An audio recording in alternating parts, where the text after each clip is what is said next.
Hi, my name is Jenny Clayville, and I'm one of the pastors at National Community Church in Washington, D.C. And today's verse comes to us from James chapter 1, verse 17, and it says, "Every good and perfect gift is from above, coming down from the Father of the heavenly lights, who does not change like shifting shadows."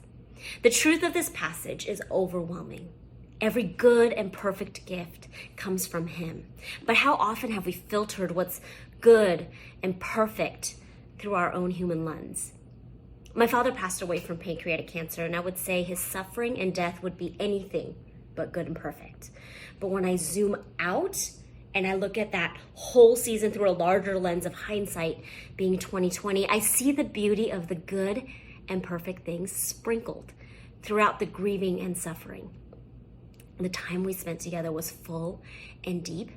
He told us stories about his childhood and gave us advice to remember for when we grew older. And best of all, we got to watch my dad pray to invite Jesus into his life, quite literally on his deathbed. All of that is good and perfect. In the constant change of our lives, our God is consistent. God is the creator from the beginning.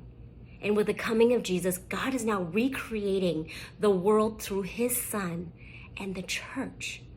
This is why we as Christ followers must take our prompts from the gospel.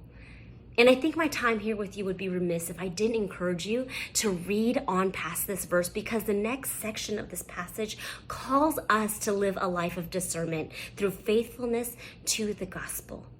If every good and perfect gift is from above, the real question is, what are you and I going to do with it?